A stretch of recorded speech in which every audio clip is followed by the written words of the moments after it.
Information. C'est Ismaïla Ndiaye, entrepreneur social et président de l'association Biddew Events. Biddew Events ay jeunes yi nga xam ne ñoo dajaloo woon yaakaar naa ne comme ni ma koy waxee à chaque fois gis ne war nañu mën a apporter seen participation ci développement Diourbel mais non seulement ci Diourbel mais ci Sénégal yaakaar naa ne loolu moom mooy Biddew Events muy ay jeunes yi nga xam ne vraiment ay jeunes yu conscient lañu aussi comme ni ñuy faral di ko waxee ñi nga xam ne bëgg nañ seen bopp aussi xam nañ li nga xam ne moo leen ñor xam nañ li nga xam ne aussi moom moo leen war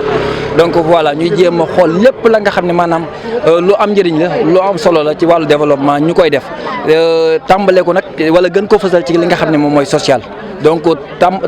di faral di jàppale ñi nga xam ne ñoo nekk ci hôpitaux yi souvent ñi nga xam ne ñu ngi ci dispensaires yi ñi nga xam ne seen loxo jotul ci seen ginnaaw ba nii may wax ak yow chaque jour Biddew Events ci ay comptam dafay jot li nga xam ne moom mooy ay ordonnances yu ñu koy envoyé ay ñi nga xam ne dañuy nekk ci ay jafe-jafe ay kër famille wala imaam yi nga xam ne dañuy am ay jafe-jafe Biddew Events di ko jël en charge. waaw juste pour wane waat wala pour marquer waat suñu considération wala suñu reconnaissance bi nga xam ne Diourbel am nañ ko ci Diourbel parce que tey jii lu mu mënti doon wala lu ñu mënti am aussi Diourbel moom moo ñu ko def lu tax ngeen di def Dakar lii lu tax ngeen def Dakar lii mais boo ko gisee te ñaari fan yi rek sacrifice bu mag a mag la parce que ñu ci bëri dañoo ñaan ay demande de permission sax pour mën a absenter seen bërëbu liggéeykaay yi sax pour ñëw tenir Diourbel yi donc activité ñaari fan yi ñëpp lii waral loolu mooy dafay firndeel que ne Diourbel Dakar lañ nekk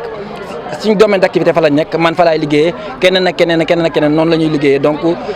loolu moom mooy waral ñaari fan yi juste pour wane waat suñu reconnaissance te ñaari fan yi en terme d'investissement en terme de contribution ñaari fan yi sax mën naa ne liñ ciy def defuñ ko Dakar parce que boo seet fii soxna yi ñu ngi préparé démb ndugg nañ ndugg mu riche ñu ngi préparé suba pour togg def ay affaires yoo xam ne mosuñ ko sax def Dakar donc loolu moom mooy wane waat ne carrément ne Diourbel lañ soqe ko Diourbel lañ bawoo tey jii lépp luñ mënti am aussi je pense que ne li ci ëpp ci Diourbel lay delluwaat donc pour man yaakaar naa ne loolu la ñëpp waroon def kenn warutoon a soxla ñu la ciy woo wala ñu la ciy xaar parce que mbir mi mbiru ñëpp la mbir mu rafet la aussi donc gis nañ ña nga xam ne xëy na tey jii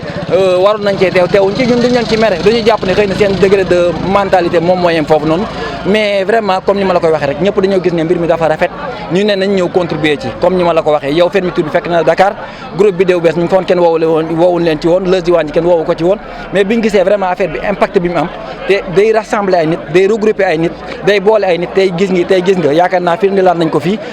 journée récital du Coran la woon pour la paix au Sénégal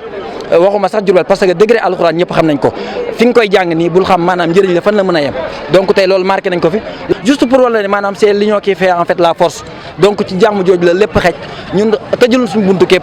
c'est que nag am na lu ñuy bañ nañ ko ñu yàpp bañ nañ ko ñu fowee parce que am na la nga xam ne doxuñ ci parce que comme ni ma koy waxee rek mouvement bu apolitique yenn saa yi duggoo ci yenn détails yi xam nga am na looy bañ du yomb ñëpp di la jox bopp mais vraiment ubbi tëjuluñ suñu buntu kenn waaw on est open on est ouvert comme ni ñuy faral di ko waxee ñëpp ñi ci ñëw nag waxuñ ci kenn ñoom ñoo ñu gis ne affaire yi mu rafetal seen bopp ñu waroon cee ñëw ñu gis ci ñi nga xam ne sax dëkkuñ Diourbel. Information.